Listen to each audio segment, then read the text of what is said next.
سامعین کرام، آپ سن رہے ہیں ایک دلچسپ اردو جاسوسی کہانی جس کا نام ہے کریک ڈاؤن۔ یہ اس سلسلے کی قسط نمبر 4 ہے۔ مجھے امید ہے آپ کو میری یہ کاوش پسند آ رہی ہوگی۔ آپ نے اگر ابھی تک میرا چینل کہانی گھر سبسکرائب نہیں کیا تو ابھی میرے چینل کو سبسکرائب کر کے بیل نوٹیفیکیشن آن کر لیجئے تاکہ آنے والی ہر نئی کہانی کی اطلاع بر وقت آپ تک پہنچ سکے۔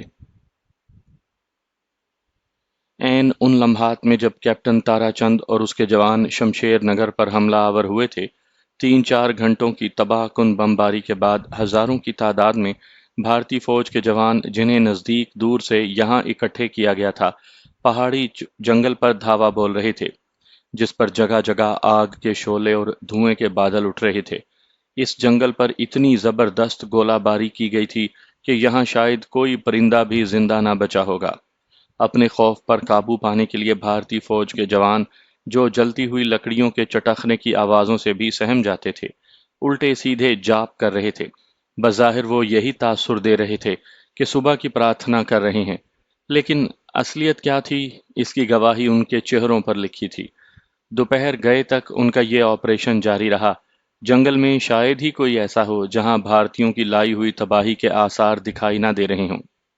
سینکڑوں کی تعداد میں چرند پرند جو رات کو یہاں بسیرا کیے ہوئے تھے، مردہ حالت میں پڑے ان کا منہ چڑھا رہے تھے۔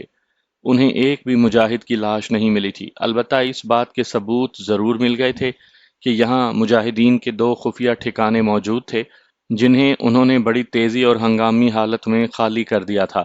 لاکھوں روپے کا گولہ بارود پھونکنے اور فضا میں بے شمار آلودگی پیدا کرنے کے باوجود بھارتیوں کو اپنے مقصد میں 1% بھی کامیابی حاصل نہیں ہوئی تھی۔ اس بات میں شک نہیں تھا کہ گولہ باری بڑے منجے ہوئے انداز اور نشانے کے عین مطابق کی گئی تھی۔ جگہ جگہ زمین پر گڑے پڑ گئے تھے جن پر بموں کے شیل دھنسے دکھائی دے رہے تھے، لیکن مجاہدین نے غالباً یہاں اپنے ہائیڈ آؤٹ بناتے ہوئے اس حقیقت کو نظر انداز نہیں کیا تھا کہ کبھی ان پر وحشیانہ گولہ باری بھی کی جا سکتی ہے۔ بھارتی فوج کے پاس پھونکنے کے لیے اسلحے کے بے شمار ذخائر موجود تھے۔ وہ محض اپنا خوف دور کرنے کے لیے بے پناہ گولہ بارود پھونک دیا کرتے تھے۔ حملہ آور فوج کے گروپس کمانڈر یہاں مجاہدین کی کمین گاہیں بڑی حیرت سے دیکھ رہے تھے، جنہوں نے ماہر فوجیوں کی طرح پہاڑی دروں کی اوٹ میں اس ہوشیاری سے سرنگ نما مورچے بنائے ہوئے تھے کہ اگر ان پر کہیں سے بھی گولہ باری کی جائے تو وہ نہ صرف محفوظ رہیں بلکہ پہاڑی سلسلوں کی محفوظ آڑ لے کر یہاں سے کسی اور طرف جانے بچا کر نکل بھی سکیں۔ اس ساری سردرد اور بے پناہ مالی اور جانی نقصان کا صرف یہ فائدہ ہوا تھا کہ اس جنگل میں موجود مجاہدین کی ایک کمین گاہ خالی ہو گئی تھی، لیکن اس بات کی بھی کوئی ضمانت نہیں تھی کہ اگلے 4-5 یا 8-10 روز کے بعد وہ دوبارہ یہاں آ جائیں۔ کم از کم اس گھنے جنگل میں بھارتی فوج کا کوئی دستہ مستقل قیام کا خطرہ مول نہیں لے سکتا تھا، جہاں ان تک کوئی مدد پہنچنے سے پہلے مجاہدین ان کو جہنم رسید کر سکتے تھے۔ سپہر تک جنگل کا کونا کونا چھاننے کے بعد جب کوئی بھی شکار ہاتھ نہ لگا تو ہزاروں کی تعداد میں مختلف چھاؤنیوں اور اسٹیشنوں سے منگوائے گئے فوجی جوان اپنے اپنے مستقر کی طرف لوٹ گئے۔ وہ لوگ اندھیرا پھیلنے سے پہلے پہلے یہاں سے نکل جانا چاہتے تھے تاکہ رات کے اندھیرے میں مجاہدین کی صورت میں خود پر نازل ہونے والی بلاؤں سے محفوظ رہ سکیں۔ اس سارے خونی ڈرامے کا آخری سین بڑا ہی اندوناک تھا۔ کرنل دوبے دوپہر کے بعد سب اچھا کی رپورٹ ملنے پر جب اپنی جیپ میں سوار ریسٹ ہاؤس سے اس طرف روانہ ہوا تو 2 جیپیں اس کے آگے پیچھے اس کی حفاظت کے لیے چل رہی تھیں اور سڑک کے 2 رویا موجود پہاڑی سلسلے میں بھارتی فوج کے جوانوں نے اپنے مورچے قائم کیے ہوئے تھے۔ ایک پہاڑی موڑ کاٹتے ہوئے اچانک آگے جانے والی جیپ رک گئی۔ کیا بات ہے، اب کیا مصیبت آ گئی؟ کرنل دوبے نے بڑے غصے اور جھنجھلاہٹ میں آگے والی جیپ سے نکل کر اپنی طرف آتے ہوئے کمانڈوز سے دریافت کیا۔ سر، آگے لاش پڑی ہے۔ اس نے دونوں پاؤں کی ایڑیاں بجاتے ہوئے ادب سے کہا۔ او شٹ! کہتے ہوئے دوبے باہر نکل آیا۔ اس کے زمین پر پاؤں رکھتے ہی 5-6 کمانڈوز نے اسے اپنے گھیرے میں لے لیا اور اب وہ اس جلوس کے ساتھ اس طرف جا رہا تھا۔ لاش کے گرد اگلی جیپ کے کمانڈر گھیرا ڈالے کھڑے تھے۔ اسے اس طرف آتا دیکھ کر وہ احتراماً ایک طرف ہٹ گئے۔ کرنل دوبے نے پہلی ہی نظر میں لاش کو پہچان لیا۔ یہ غنی ٹاؤٹ کی لاش تھی۔ اس کی گردن کو پھندا لگا کر مارا گیا تھا اور گردن میں باریک سی رسی کے ساتھ ایک گتے کو پرویا ہوا تھا جس پر لکھا تھا، ٹو کرنل دوبے فرام مجاہدین ود لو، ڈیم اٹ! اس نے غصے اور نفرت سے چیختے ہوئے لاش کو ٹھوکر مار دی اور اپنی جیپ کی طرف واپس چل دیا۔ اس نے اچانک ہی اپنے ساتھیوں کو ریسٹ ہاؤس کی طرف لوٹنے کا حکم دیا تھا۔ جتنی تباہ کن گولہ باری انہوں نے مجاہدین پر کروائی تھی، اس کے بعد کرنل دوبے کو یہی امید تھی کہ جنگل سے مجاہدین کی جلی ہوئی لاشیں اور شمشیر نگر سے زینب مل جائے گی، لیکن جب کیپٹن تارا چند نے شام ڈھلے اس کو مکمل رپورٹ پیش کی تو کرنل کا بس نہیں چلتا تھا کہ اسے کچا چبا جائے۔ او شٹ! اس نے حسب عادت کہا اور بے چینی سے اپنے دائیں ہاتھ میں پکڑی چھڑی کو بائیں ہاتھ پر مارنے لگا۔ زینب نے اسے بتایا تھا کہ گزشتہ 3 سال سے اس نے ایسی تباہ کن بمباری نہیں دیکھی تھی، نہ ہی اتنے بڑے پیمانے پر کارروائی اس سے پہلے کی گئی تھی۔ وہ جہانگیر کو ایک لمبا چکر دلا کر اب شمشیر نگر کی شمالی سمت میں لے آئی تھی۔ اس نے جہانگیر سے گاؤں میں جانے کی اجازت طلب کی تھی، لیکن جہانگیر نے انکار کر دیا تھا۔ زینب نے ضد نہیں کی اور خاموشی سے ٹکٹکی لگائے اپنے گاؤں کے سوختہ مکانوں سے اٹھتا ہوا دھواں دیکھتی رہی، پھر اس کے ساتھ چل دی۔ میرے خیال سے ہمیں پہلے سوپور کی طرف نکلنا چاہیے۔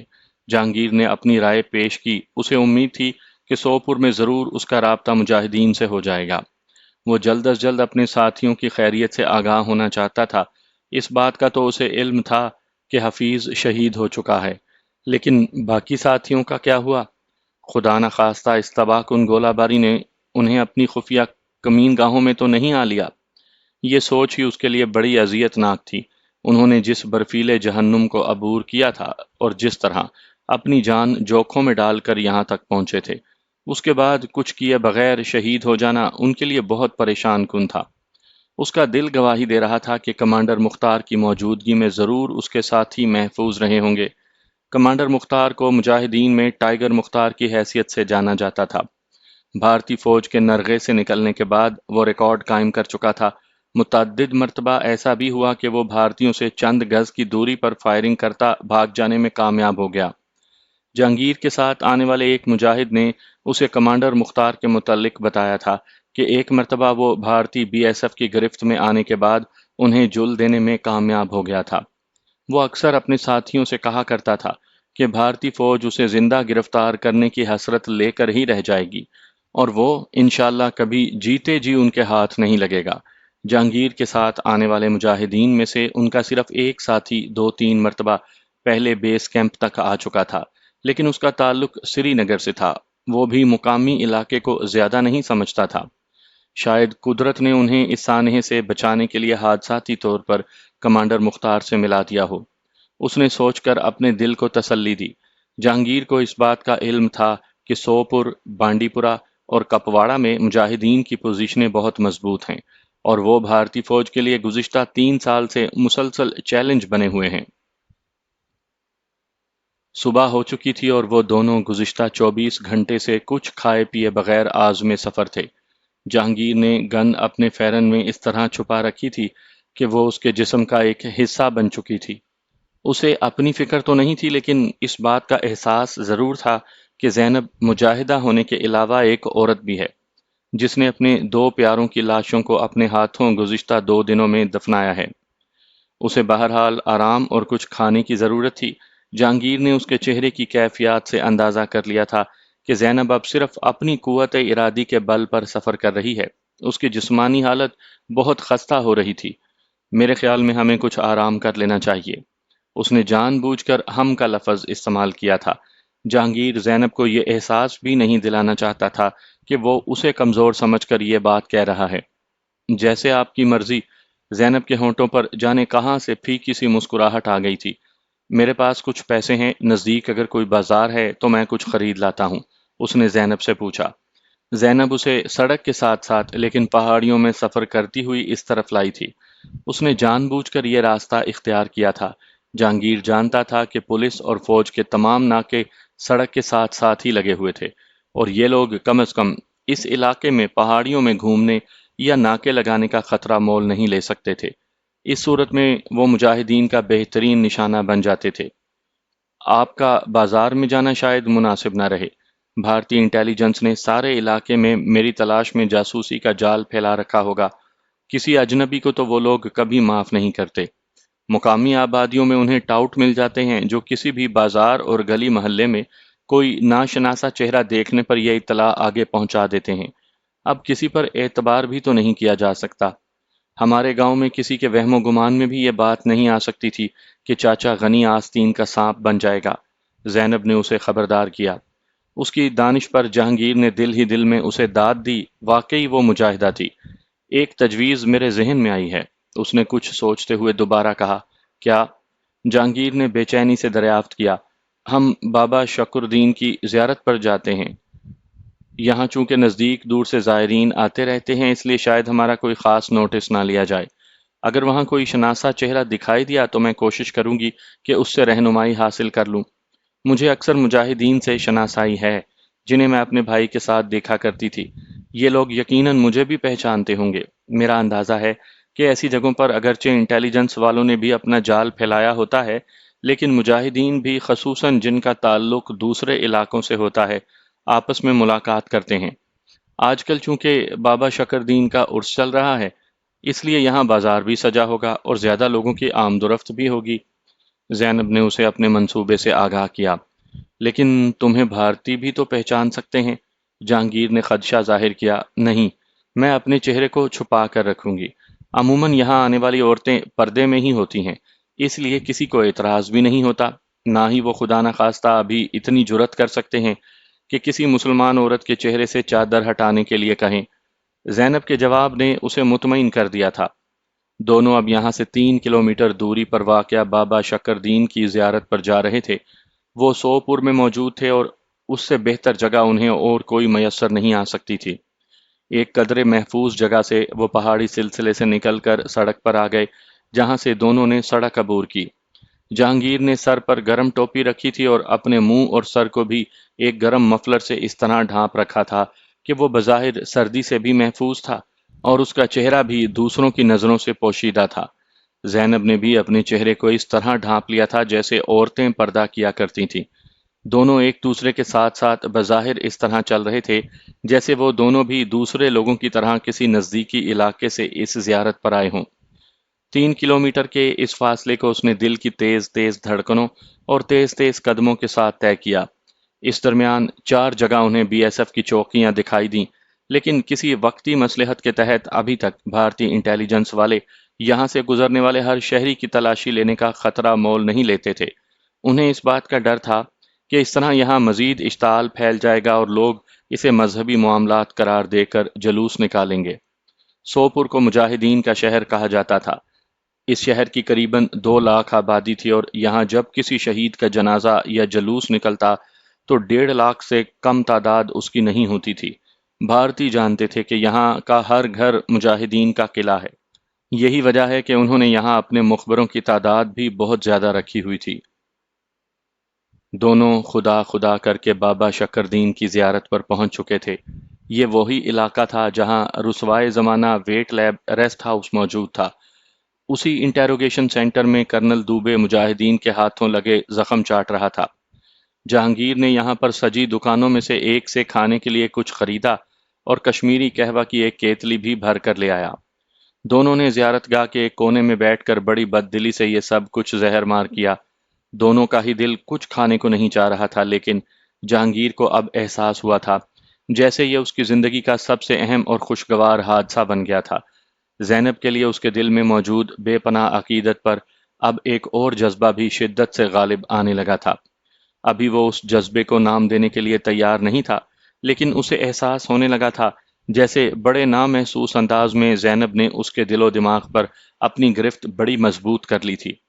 جہانگیر کے لیے یہ احساس بڑا خوشکن تھا۔ وہاں اس نے خود کو بڑی آزمائش میں بھی ڈال لیا تھا۔ اسے ایک ہی خوف دامنگیر تھا کہ کہیں اس کے دلی جذبات کا ہلکا سا احساس بھی اس کے چہرے پر نہ آ جائے۔ وہ نہیں چاہتا تھا کہ زینب کو اس مرحلے پر اس کے اندر آہستہ آہستہ جنم لینے والی اس کشمکش سے آگاہی ہو۔ فی الوقت اس کی زندگی کا سب سے بڑا مقصد یہی تھا کہ جس طرح بھی ممکن ہو زینب کو محفوظ ہاتھوں تک پہنچائے۔ اس کے دل و دماغ پر بوجھ اچانک آن پڑا تھا۔ اس سے تب ہی نجات ممکن تھی جب زینب، جو ایک امانت بن کر اس کے پاس آ گئی تھی، بخیر و خوبی اور باحفاظت اپنوں میں پہنچ جائے۔ وہ ایک امین کی طرح ذمہ داری کے بوجھ تلے دبا ہوا تھا۔ جہاں ایک طرف سے اسے اپنے ساتھیوں کی فکر کھائے جا رہی تھی، وہاں دوسری طرف یہ احساس بھی جان لیوا تھا کہ مجاہدوں کے ساتھ کمانڈر مختار کی بہن ابھی تک غیر محفوظ تھی۔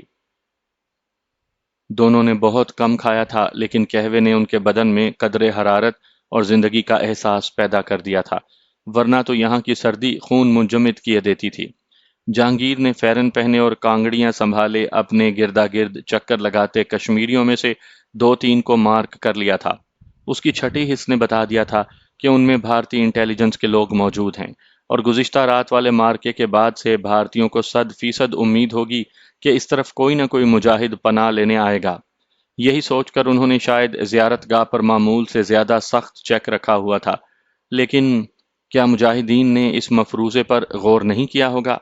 یہ سوچ کر جہانگیر کے دل کو تسلی سی ہوئی، اور اس نے سوچا اگر کمانڈر مختار زندہ ہے تو اس نے کبھی اس اہم پہلو کو نظر انداز نہیں کیا ہوگا۔ جہانگیر کی تلاش میں ضرور مجاہدین بھی یہاں پہنچے ہوں گے۔ سب سے اہم بات یہ تھی کہ زینب اس کے ساتھ تھی، جو ان کے کمانڈر کی بہن تھی، اور وہ جانتے تھے کہ جہانگیر پر کتنی اہم ذمہ داری آن پڑی ہے۔ اف میرے خدایا! اچانک ہی زینب کے منہ سے یہ الفاظ نکلے، اور جہانگیر نے چونک کر اس کی طرف دیکھا جدھر زینب نے نظریں گاڑی ہوئی تھیں۔ اسے بل کھا کر اس سمت کی سڑک پر آرمی کے ٹرک اور جیپیں آتی دکھائی دیں، اور دوسرے ہی لمحے اسے صورتحال کی سنگینی کا ادراک ہو گیا۔ یہ آرمی کانوائے یقیناً اس طرف آ رہا ہوگا۔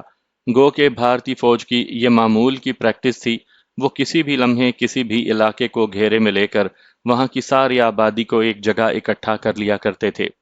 اس کے بعد کالے شیشوں والی ایک جیپ وہاں آ جاتی تھی جس میں کوئی غدار یا گھر کا بھیدی فوج نے چھپایا ہوتا تھا۔ یہ عموماً آستین کے سانپ وہ تھے جو چند ٹکوں یا پھر اپنی مجبوریوں کے لیے بکاؤ مال بن کر اپنے ہی لوگوں کے خون سے ہولی کھیلا کرتے تھے۔ کالے شیشوں والی جیپ میں چھپے ہوئے آستین کے سانپ کے سامنے سے تمام لوگوں کو قطار کی صورت میں گزارا جاتا تھا۔ جس کو وہ مشتبہ قرار دیتا اسے بھارتی درندوں کی طرح جھپٹ کر اٹھا لے جاتے، اور پھر کئی ماہ تک اس بد نصیب کا پتہ ہی نہ چلتا۔ کچھ عرصے بعد اس کی لاش کسی ویرانے میں یا پھر کسی دریائی ندی نالے میں مل جاتی۔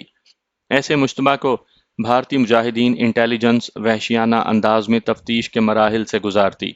ان کے جسموں کے مختلف حصوں کو جلانا، ان میں سوراخ کر دینا، ہڈیاں توڑ دینا یا جسم کے مخصوص مقامات پر اذیت ناک ضرب لگانا ان کے معمول کی پریکٹس تھی۔ آج تک ایسے اغوا ہونے والے نوجوانوں میں سے کسی کی لاش بھی صحیح حالت میں نہیں ملی تھی۔ جہانگیر کو سمجھ آ گئی تھی کہ زینب کے منہ سے بے ساختہ یہ فقرہ کیوں نکلا ہے۔ ہمیں فوراً یہاں سے نکلنا ہوگا۔ زینب نے اس سے نظریں دو چار ہوتے ہی کہا، ٹھیک ہے چلو۔ جہانگیر اٹھ کر کھڑا ہو گیا۔ زینب حسب سابق آگے آگے تھی اور جہانگیر اس کے پیچھے پیچھے چل رہا تھا۔ زینب کی رفتار معمول سے زیادہ تیز تھی اور جہانگیر محسوس کر رہا تھا کہ وہ گھبراہٹ کا شکار بھی ہے۔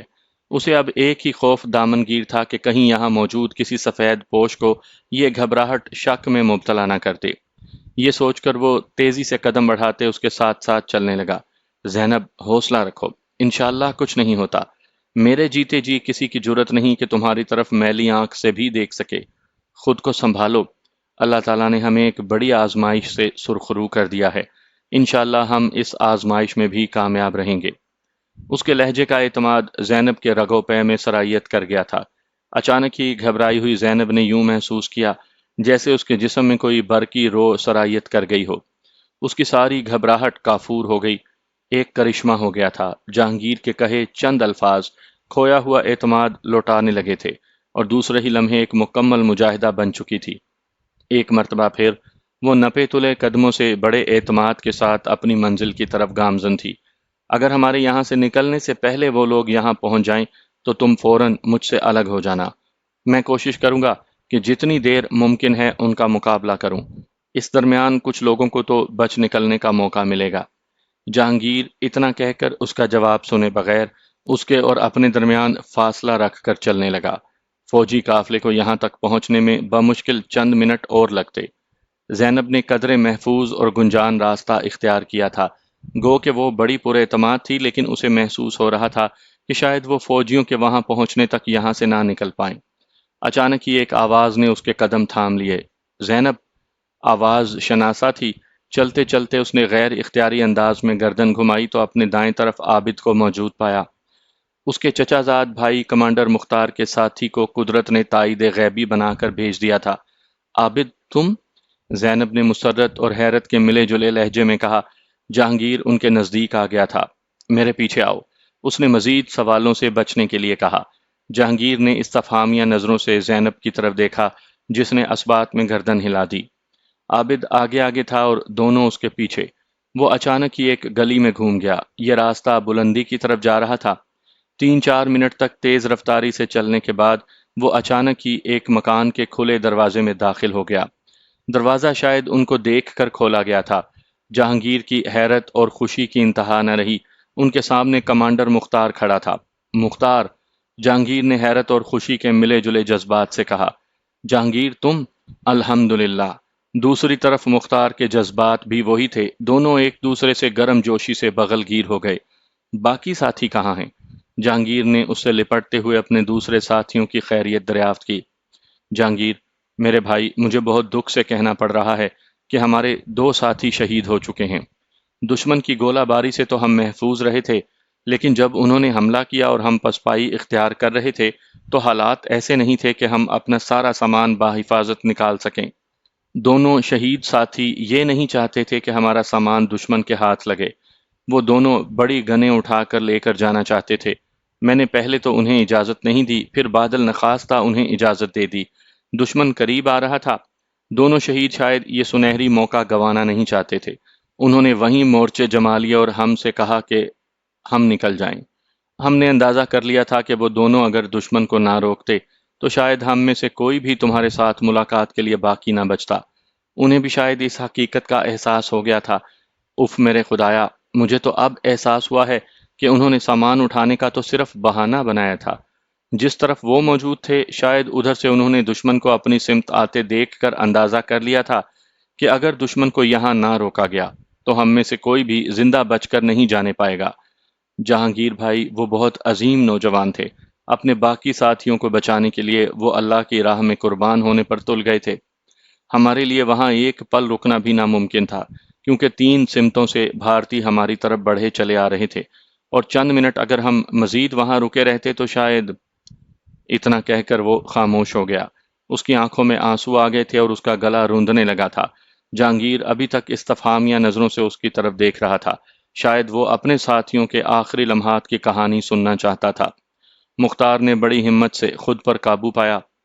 اس سے پہلے کہ فرار کے بعد واحد راستے تک وہ پہنچتے، میں نے دل پر جبر کر کے یہی فیصلہ کیا کہ باقی ساتھیوں کو بچاؤں۔ ہم نے آخری منظر یہی دیکھا کہ گرفتاری کے لیے انہیں ہاتھ کھڑے کر کے مورچوں سے باہر نکلنے کا حکم دینے والے ہر اول دستے کے 4-5 کمانڈوز کو انہوں نے پہلے ہی حلے میں جہنم واصل کر دیا۔ اپنے کمانڈوز کی موت پر بھارتیوں نے عالم وحشت میں ان پر بے پناہ فائر کیا۔ یقیناً انہوں نے واصل حق ہونے سے پہلے کچھ اور بھارتیوں کو بھی جہنم رسید کیا ہوگا۔ ان کے دشمن کو للکارنے اور روکنے سے ہمیں چند منٹ کی مزید مہلت مل گئی اور ہم وہاں سے نکلنے میں کامیاب ہو گئے۔ کاش ہم ان عظیم شہیدوں کی لاشیں بھی حاصل کر سکتے۔ یہ کہتے ہوئے اس کا گلا رند گیا، اس کی آواز بھرا گئی۔ اب اس کے لیے اپنے آنسو روکنا شاید ممکن ہی نہیں رہا تھا۔ انا للہ و انا الیہ راجعون، جہانگیر نے بھرائی ہوئی آواز میں کہا اور دعا کے لیے ہاتھ اٹھا دیے۔ راہ حق کے پہلے 2 ساتھیوں نے بہت جلد اپنی منزل پا لی تھی۔ اسے اب اپنے باقی ساتھیوں کے ساتھ یہ راہ طے کرنی تھی۔ اسے دم رخصت اپنے کمانڈر کے یہ الفاظ نہیں بھول رہے تھے کہ دشمن کو فراغت مل گئی تو وہ زخم خوردہ بھیڑیوں کی طرح مقبوضہ کشمیر کے بے بس اور مقہور مسلمانوں کی رگوں سے خون کے آخری قطرے بھی نچوڑ لے گا۔ جہانگیر، دشمن کو یہ احساس نہ ہونے دینا کہ اس نے ہماری لائف لائن کاٹ دی ہے۔ اس لائف لائن کو کبھی نہ کٹنے دینا۔ میں آپ کی توقعات پر پورا اترنے کی کوشش کروں گا جناب، جہانگیر نے کہا تھا۔ اس اثنا میں زینب دوسرے کمرے میں جا چکی تھی اور کمانڈر مختار کا ایک مقامی ساتھی وہاں آ گیا تھا۔ اس نے جہانگیر کو بڑی محبت سے سلام کہتے ہوئے خوش آمدید کہا۔ میرے باقی ساتھی کہاں ہیں؟ جہانگیر نے کمانڈر مختار کی طرف دیکھ کر پوچھا۔ یہیں لے آؤ۔ کمانڈر مختار نے اس کے سوال کا جواب دینے کے بجائے اپنے مقامی ساتھی کی طرف دیکھ کر کہا، جس نے اسبات میں گردن ہلائی اور وہاں سے چلا گیا۔ اچانک ہی دوسرے کمرے سے زینب وہاں آ گئی، جس نے کوئلوں کی ایک چھوٹی سی انگیٹھی لا کر جہانگیر کے سامنے رکھ دی۔ میرے پاس بھی کوئی اچھی خبر نہیں، جہانگیر نے اسے اپنی کہانی سنانے کے لیے ایک طویل سانس لیا۔ میں جانتا ہوں جہانگیر، مجھے علم ہے، حفیظ اور چاچا امیر بھی شہید ہو چکے ہیں، لیکن ہمارے لیے اب یہ کوئی اہم خبر نہیں رہ گئی۔ یہاں اپنے کسی پیارے کی شہادت کی اطلاع روزانہ کا معمول ہے۔ جو بچ جاتے ہیں انہیں علم ہے کہ کسی روز ان کی اطلاع کوئی دوسرا کسی دوسرے کو پہنچا رہا ہوگا۔ اللہ کی مشیت شاید یہی ہے، ہماری تو دم مارنے کی مجال نہیں۔ میں تمہارا شکر گزار ہوں کہ تم نے آخری لمحات تک میری بہن کی حفاظت کی، ورنہ خدا جانے یہ بھی۔ اتنا کہہ کر وہ خاموش ہو گیا۔ چند لمحوں تک وہاں موت کا سا سکوت طاری رہا۔ دونوں اپنے پیاروں کا خاموش نوحہ الاپ رہے تھے۔ دونوں کے دلوں میں ماتم برپا تھا۔ مقبوضہ کشمیر کی وہ قہر آلود صبح سورج کی کپ کپاتی روشنیوں کے ساتھ یہاں کے مکینوں پر حسب معمول شام غریباں بن کر طلوع ہوئی تھی۔ یہ معمول کی مشق تھی۔ اب یہاں کے بڑے بوڑھے اکٹھے ہو رہے تھے۔ انہیں حسب معمول جلوس کی شکل میں بھارتی فوج کے کمانڈر کے پاس جا کر وہاں سے اپنے شہیدوں کی لاشیں حاصل کرنا تھیں۔ ان شہیدوں کے کیا نام تھے؟ خدا کے پراسرار بندے کون تھے؟ کہاں سے آئے تھے؟ کیسے آئے تھے؟ ان کے گھر بار عزیز اقارب کون تھے؟ کن ماؤں کے جائے تھے؟ کن بہنوں کے ویر تھے؟ کن سہاگنوں کا سہاگ تھے؟ کسی نے کبھی ان سوالوں کے جوابات تلاش نہیں کیے تھے۔ یہاں کوئی اپنے گلے میں اپنے نام اور نمبر کی تختی ڈال کر راہ شہادت پر گامزن نہیں ہوتا تھا۔ ان سب کی صرف ایک شناخت تھی کہ وہ مسلمان تھے، اور اللہ کی اس وعید پر تمہیں کیا ہو گیا ہے کہ تمہارے پڑوس میں مظلوموں پر قہر ٹوٹ رہا ہے اور تم غافل پڑے ہو؟ اپنے جاگنے کا ثبوت دینے، اپنے باغیرت مسلمان ہونے کی دلیل بن کر برف کے جہنم زار عبور کر کے یہاں آ گئے تھے۔ وہ یہاں کسی کو نہیں جانتے تھے، انہیں یہاں کوئی نہیں جانتا تھا۔ ان کی زبانیں مختلف تھیں، ان کی شکلیں بھی شاید ایک جیسی نہیں تھیں، لیکن وہ بنیان مرصوص کی طرح ایک دوسرے کے ساتھ اس طرح ایمان کے رشتے سے بندھے تھے کہ دشمن کے لیے سیسا پلائی دیوار بن گئے تھے۔ نزدیک دور کے دیہاتوں میں خبر پہنچ گئی تھی کہ رات پھر گھمسان کا رن پڑا ہے۔ لوگ جان گئے تھے کہ اللہ کے پراسرار بندے جو ان کی مدد کو انہیں دشمن کے چنگل سے نجات دلانے کے لیے، ان کی عزتوں، عصمتوں، جانوں اور مال کو محفوظ کرنے کے لیے فرشتوں کی صورت میں آسمان سے اترے تھے، اپنی جانیں راہ وفا میں ہار گئے ہیں۔ منادی ہو گئی تھی، لوگوں جان لو کہ ابھی غیرت اسلامی زندہ ہے۔ کشمیر کے مقہور مسلمانوں، تم اکیلے نہیں ہو، وہ تمہاری مدد کو آئیں گے، تمام انسانی ضابطے، قانون اور دیواریں توڑ کر۔ کوئی زنجیر ان کے قدموں کو نہیں باندھ سکتی، کوئی مجبوری ان کے راستے کی رکاوٹ نہیں ہو سکتی۔ سوپور میں فوج کی آمد کے ساتھ ساتھ اور ارد گرد کے دیہاتوں سے ہزاروں کی تعداد میں عورتیں اور مرد اکٹھے ہو رہے تھے۔ ڈگری کالج کی گراؤنڈ کے باہر جوان لاشیں ایک قطار کی صورت میں رکھے تھے۔ یہ وہ سرفروش تھے جو رات جان کی بازی ہار گئے تھے۔ ان میں سے صرف چاچا امیر کی شناخت ممکن تھی، باقی تمام لاشیں ایک ایک کر کے سامنے لائی جا رہی تھیں۔ بھارتی فوج کا مقامی کمانڈر مجمع کے سامنے ایک لاش رکھ کر سوال کرتا، یہ کون ہے؟ کس کا رشتہ دار ہے؟ اس کا والی وارث کون ہے؟ اسے یہی امید ہوتی تھی کہ ادھر سے کوئی جواب نہیں آئے گا، اور وہ لوگ بین الاقوامی پریس کو اپنی گردنیں پھلا کر بتائیں گے کہ گھس بیٹھیے۔ یہ دہشت گرد تھے، کرائے کے فوجی تھے جنہیں بھارت ماتا کے سپوتوں نے مار ڈالا۔ لیکن اس کی امیدوں پر اوس پڑنے لگتی جب اچانک مجمع میں سے سینکڑوں عورتیں بینڈ ڈالتی باہر آتی، یہ میرا بھائی ہے، نہیں نہیں یہ میرا بھائی ہے، یہ میرا بیٹا ہے، یہ میرا بیٹا ہے۔ وہ چلا چلا کر آسمان سر پر اٹھا لیتی۔ ان گمنام شہیدوں کے ہزاروں رشتہ دار وہاں ایک پل میں پیدا ہو جاتے تھے۔ آج بھی ایسا ہی ہوا۔ ہر شہید کے سینکڑوں رشتہ دار یہاں موجود تھے۔ انہیں آج سے 1400 سال پہلے جس رشتے میں باندھا گیا تھا، اس کے آگے سارے دنیاوی رشتے ہیچ تھے۔ پلک جھپکتے میں ان شہیدوں کے جنازے تیار ہو گئے۔ ہزاروں کی تعداد میں کشمیری وہاں جمع ہو جاتے۔ ان کے جنازوں کو چھونے کی سعادت کسی قسمت والے کو ملتی تھی۔ سوپور کے قبرستان میں تازہ قبریں کھدی تھی۔ یہاں شہیدوں کے لاشیں امانت کی صورت میں زمین کو لوٹائے جا رہے تھے۔ یہاں سے آسمان تک سرخ قالین بچھے تھے، جن کے دو رویا کھڑی حوریں اپنے مہمانوں کو خوش آمدید کہہ رہی تھیں۔ کلمہ شہادت کے ورد سے کفر لرزائے برندام تھا۔ پہاڑی سلسلوں میں گونج پیدا کرتی کلمہ شہادت کی پکار فضاؤں میں دور دور تک پھیلتی جا رہی تھی۔ یہ گواہی تھی جو اس امر پر دلالت کر رہی تھی کہ سارے جہانوں کی طاقت مل کر بھی خدائے وحدہ لا شریک کے سامنے بے حیثیت ہے۔ ڈگری کالج سے قبرستان تک راستے میں آنے والا ہر پتھر، پہاڑ اور درخت اس بات کی گواہی دے رہا تھا کہ وہ سچ نہیں ہے جو بھارتی سورماؤں نے اپنی 6 لاکھ فوج کی صورت میں یہاں جمع کر لیا ہے، بلکہ سچ یہ ہے کہ جس کی گواہی ہم دے رہے ہیں۔ تینوں بچ جانے والے مجاہد جہانگیر سے باری باری بھیگی آنکھوں کے ساتھ بغل گیر ہو رہے تھے۔ یہ پشیمانی کے آنسو نہیں تھے، بزدلی کا رونا نہیں تھا، یہ تو راہ حق میں اپنے ساتھیوں سے بچھڑ جانے کا غم تھا۔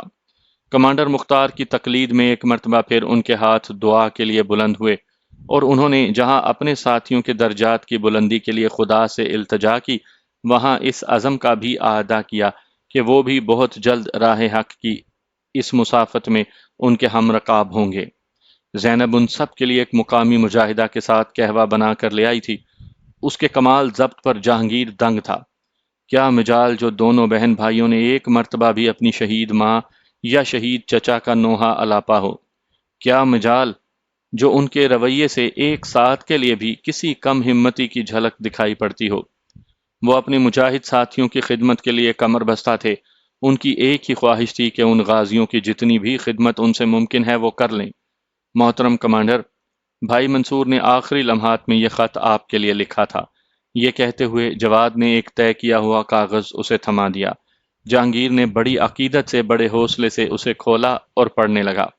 شہید منصور نے لکھا تھا، محترم کمانڈر بھائی، یہ خط بہت جلدی میں لکھ رہا ہوں۔ ہم پر قیامت کی گولہ باری ہو رہی ہے۔ جس نوعیت کا حملہ کیا گیا ہے اس میں بچ نکلنے کے امکانات بہت کم ہیں۔ بظاہر ممکن دکھائی نہیں دیتا کہ اب اس دنیا میں کوئی ملاقات ہو۔ ہم نے روانگی پر اکٹھے جینے اور مرنے کا عہد کیا تھا، افسوس اس کی پاسداری نہیں کر سکے۔ یوں بھی آپ جانتے ہیں کہ مجھے دوران تربیت بھی ہر کام کی جلدی رہتی تھی۔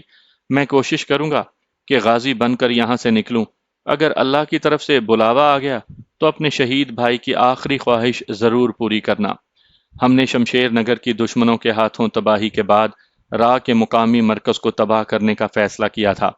مجھے آپ کی صلاحیتوں سے امید ہے کہ آپ ضرور اس عہد کی پاسداری کر کے سینکڑوں شہیدوں کی روحوں کو سکون بہم پہنچائیں گے اور ہزاروں کشمیری مسلمانوں کے دلوں کو، جن کے پیاروں کو ان سورموں نے درندوں کی طرح چیر پھاڑ کر شہید کیا، چین میسر آئے گا۔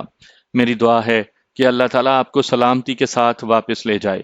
میرے گھر والوں کو میرا پیغام پہنچا دینا کہ میں اپنے دل پر کوئی بوجھ لیے بغیر اس دنیا سے جا رہا ہوں۔ میری ماں سے کہنا، میں اس دنیا میں تو ان کے کسی کام نہیں آ سکا۔ عین ممکن ہے کہ اگلے جہاں میں اللہ اپنے راستے میں دی گئی میری قربانی کو قبول فرما لیں تو ان کے کام آ سکوں۔ میری موت کا غم نہ کریں بلکہ سجدہ شکر بچا لائیں۔ ان کے اس عمل سے انشاءاللہ دین و دنیا دونوں میں سرخرو ہوں گے۔ خدا کرے کشمیر جلد آزاد ہو تو میرے والد صاحب اور چھوٹا بھائی نوید میری قبر پر آ کر مجھے بآواز بلند یہ خوشخبری سنائیں۔ میری درخواست ہے کہ اپنا خیال رکھیے۔ دشمن قریب آ رہا ہے۔ خدا حافظ۔ خط پڑھتے ہوئے جہانگیر کو احساس نہ ہو سکا کہ کب اس کی آنکھوں سے اس شہید وفا کے حضور آنسوؤں کے نذرانے پیش ہو گئے۔ اس کے گالوں سے آنسو بہتے ہوئے اب موتیوں کی صورت میں اس کے دامن پر گر رہے تھے۔ بڑے احترام سے اس نے خط کو دوبارہ طے کر کے کمانڈر مختار کے حوالے کر دیا۔ بیس کیمپ کی طرف جانے والی کسی بھی مجاہد کے ہاتھ یہ خط ادھر پہنچا دیجئے، اس نے آہستگی سے کہا۔ انشاءاللہ جلدی یہ امانت دوسری طرف پہنچ جائے گی۔ آپ کا اگلا پروگرام کیا ہے؟ کمانڈر مختار نے دریافت کیا۔ مختار بھائی، میں اپنے شہید بھائیوں کا حساب بے باک کر کے ہی آگے جاؤں گا۔ ہمیں راہ کے ریسٹ ہاؤس کو تباہ کرنا ہے ہر صورت، جہانگیر نے فیصلہ کن لہجے میں کہا۔ الحمدللہ، کمانڈر مختار کے منہ سے بے ساختہ نکلا۔ ویٹ لیب کے حال نما کمرے میں کرنل دوبے اور کیپٹن تارا چند خوش گپیوں میں مشغول تھے۔ میرے خیال سے سر، اس حملے کے بعد انہیں اب اس علاقے میں تو سر اٹھانے کی ہمت نہیں ہوگی، کیپٹن تارا چند نے چاپلوسی کے انداز میں کہا۔ وہ جانتا تھا کہ وہ جھوٹ بول رہا ہے، اسے علم تھا کہ ان کا یہ تباہ کن حملہ ناکام رہا تھا۔ کمانڈر مختار کی لاش بھی انہیں نہیں ملی تھی اور بیس کیمپ سے آنے والے مجاہدین میں سے بھی کوئی زندہ ہاتھ نہیں لگا تھا۔ جن شہداء کی لاشیں ملی تھیں ان میں سے صرف 2 قابل شناخت تھے، یا پھر امیر علی کی شناخت ممکن ہوئی تھی، جس کا مطلب یہی تھا کہ وہ لوگ بچ کر نکل گئے ہیں۔ لیکن وہ گئے کہاں؟ انہیں زمین کھا گئی یا آسمان نے نگل لیا؟ کیپٹن تارا چند بھی سوچ سوچ کر پریشان ہو رہا تھا۔ اس کی درخواست پر ہائی کمان نے جتنا بڑا آپریشن کیا تھا اور جس نوعیت کی گولہ باری کی گئی تھی، اس کے بعد تو اس علاقے میں موجود فوج کی بٹالین کا صفایا ہو جاتا۔ اعلیٰ سطح پر اس گولہ باری کا سختی سے نوٹس لیا گیا تھا۔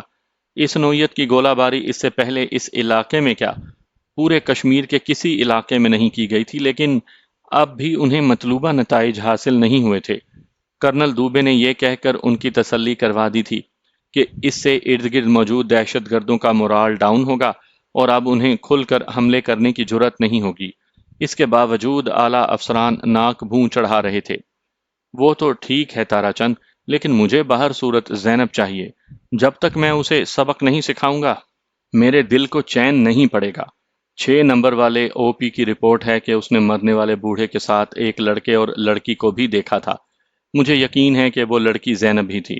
اس نے اپنے پوسٹ کمانڈر کو اطلاع دی تھی، جس کا کہنا ہے کہ اس نے فائرنگ اس طرح کروائی تھی کہ وہ لوگ بوکھلا کر ان کے گھیرے میں آ جائیں، لیکن وہ کم وقت لڑکا بہت تیز دکھائی دیتا ہے، خود بھی نکل گیا اور اس لڑکی کو بھی نکال کر لے گیا، ہمارے لیے ایک بوڑھی لاش چھوڑ گیا۔ کرنل دوبے نے نفرت اور غصے سے قریباً چیختے ہوئے کہا، کمانڈر مختار کی چالاکی اور بہادری سے انکار نہیں سر، لیکن میں بھی یہی کہنے والا تھا کہ وہ ابھی بالکل مفلوج ہے۔ اس کے تینوں ہائیڈ آؤٹ ہماری نظروں میں آ چکے ہیں، اس کے ساتھی قریباً مارے جا چکے ہیں اور اسلحے کے دونوں ذخیرے ہمارے قبضے میں ہیں۔ پھر سمجھ نہیں آتی اس مورچے سے جوابی فائرنگ کس طرح ہوئی۔ وہ دونوں لڑکے جن کی لاشیں ایل ایم جی والے مورچے سے ملی ہیں تازہ دم لگتے تھے، ہمارے تمام ٹاؤٹوں کے لیے اجنبی تھے سر۔ میرا تو شروع سے ہی یہی اندازہ ہے کہ سرحد پار سے ان لوگوں کو کمک پہنچائی گئی ہے۔ تارا چند نے پھر چاپلوسی کا انداز اختیار کیا۔ کرنل دوبے بڑا منہ پھٹ آدمی تھا، لیکن تارا چند کے سامنے وہ زیادہ بدتمیزی نہیں کر سکتا تھا، کیونکہ اس کے بہت سے خفیہ حساب کتاب تارا چند کے علم میں تھے، اور خفیہ فنڈز کا ہیر پھیر بھی اس کے بغیر ممکن نہیں تھا۔ کچھ بھی ہو تارا چند، مجھے تو زینب چاہیے، اور ہاں، یہ جو سالہ نیا لونڈا آیا ہے بڑا منجا ہوا لگتا ہے، اس سے ہوشیار ہی رہنا۔ آج کل سرحد پار سے بہت ٹرینڈ لوگ آ رہے ہیں۔ اس نے بڑے ماہر کمانڈروں کی طرح کل کی لڑائی لڑی ہے، مجھے تو ان کی آرمی ہی کا کوئی آفیسر لگتا ہے۔ کرنل دوبے نے جہانگیر کے متعلق اپنے خدشات کا اظہار کیا۔ آپ مطمئن رہیے سر، میرا سرچ آپریشن جاری ہے۔ بچ کر نہیں جا سکتے۔ سوپور سے نکلنے والے ہر راستے پر میں نے جاسوسوں کا جال پھیلا دیا ہے، اور رہی اس لڑکی کی بات، تو مجھے بھی اس کا بہت سا قرض سود سمیت لوٹانا ہے، تارا چند نے کہا۔ لیکن پہلے مجھے، کرنل دوبے نے وسکی کا گھونٹ حلق سے نیچے انڈیلتے ہوئے کہا۔ یس سر، باس فرسٹ، تارا چند نے شیطانی کہا بلند کیا۔ دونوں زینب اور سرحد پار سے آنے والی نئی کمک کی باتیں کرتے رہے، جس کے بعد بیرے نے لنچ تیار ہے کی اطلاع دی۔ ٹھیک ہے، لگا دو، کرنل دوبے نے بیرے سے کہا اور اٹھ کر کھڑا ہو گیا۔ اچانک ہی جیسے اسے کچھ یاد آ گیا تھا، ذرا اس بیرے کو بلاؤ، اس نے فوراً کیپٹن تارا چند سے کہا۔ خیریت سر؟ تارا چند نے حیرانگی سے دریافت کیا۔ Be ready. کرنل دوبے نے اپنا پستول بھی بڑی پھرتی سے اپنے میز کی دراز کھول کر سامنے رکھ لیا تھا اور اب اپنی کرسی پر بڑا محتاط ہو کر بیٹھ گیا۔ تارا چند کو فوراً ہی سارے معاملے کی سمجھ آ گئی۔ اس نے اطلاعی گھنٹی بجائی اور فوراً ایک اردلی اندر آ گیا۔ بیرے کو بلاؤ اور 2 جوانوں سے کہو اندر کمرے میں پوزیشنیں لے لیں، تارا چند نے حکم دیا۔ یہاں موجود تمام لوگوں کا تعلق چونکہ راہ سے تھا، اس لیے انہیں بات سمجھنے میں زیادہ دیر نہیں لگتی تھی۔ پلک جھپکتے میں 2 بلیک کیٹس نے کمرے کے دونوں کونے سنبھال لیے۔ اس کے ساتھ ہی ایک جوان بیرے کو لینے چل دیا۔ بیرا اندر آیا تو مطمئن دکھائی دے رہا تھا۔ اس کے چہرے پر پریشانی کے آثار اگر تھے بھی تو کم از کم ان کی نظروں سے اوجھل تھے۔ کیا نام ہے تمہارا؟ کرنل دوبے نے کڑک کر پوچھا۔ جی، میر حسین، اس نے سہم کر جواب دیا۔ کب سے ہو یہاں؟ تارا چند نے پوچھا۔ سر، آج 7واں دن ہے، اس نے کہا۔ دوبے کچھ سوچ میں پڑ گیا۔ ٹھیک ہے، اسے الگ رکھو ابھی، اس نے اپنے جوانوں کو حکم دیا، جو اسے قیدی کی طرح گھیرے میں لے کر باہر نکل گئے۔ ان کا سیکیورٹی انچارج کون ہے؟ دوبے نے تارا چند سے دریافت کیا۔ سر، کھنا لال۔ تارا چند نے اسے ہیڈ باورچی کا نام بتایا۔ کرنل دوبے کھنا لال کو اچھی طرح جانتا تھا۔ گزشتہ 3 سال سے وہ اس ریسٹ ہاؤس میں ہیڈ کک تھا۔ بڑے اعتماد کا آدمی ہے سر، تارا چند نے اس کے چہرے پر الجھن کے آثار دیکھ کر خود ہی کہہ دیا۔ اسے بھی بلانا ذرا۔ کھنا لال تھوڑی دیر بعد اس کے سامنے حاضر تھا۔ یہ نیا باورچی کون ہے؟ کرنل دوبے نے پوچھا۔ سر، اپنے میر زمان کا بھائی، کیپٹن صاحب کے علم میں ہے۔ وہ 15 دن کی چھٹی پر سری نگر گیا ہوا ہے۔ اسی کک کی جگہ رکھا ہے اسے۔ میر زمان نے خود ہی اس کا انتخاب کیا تھا۔ بڑا ماہر آدمی ہے، اپنا کام اچھی طرح سمجھتا ہے۔ کھنا لال نے کہا۔ میری سیکیورٹی چیک کروا لیا؟ کرنل دوبے نے پوچھا۔ سر، یہ کیسے ممکن ہے؟ اس کے بغیر یہاں کون آ سکتا ہے؟ بیچارے بکروال ہیں۔ میر زمان 10 سال سے آرمی کے میس میں کام کر رہا ہے سر۔ کھنا لال کو الجھن سی ہونے لگی تھی۔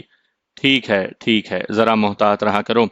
نئے لوگوں کی ڈیوٹی ادھر نہ لگایا کرو۔ تارا چند کو خطرہ تھا کہیں کھنا لال چھٹی پر نہ چلا جائے۔ وہ بڑا اکڑ قسم کا باورچی تھا اور عام قسم کے افسروں کو خاطر میں نہیں لاتا تھا۔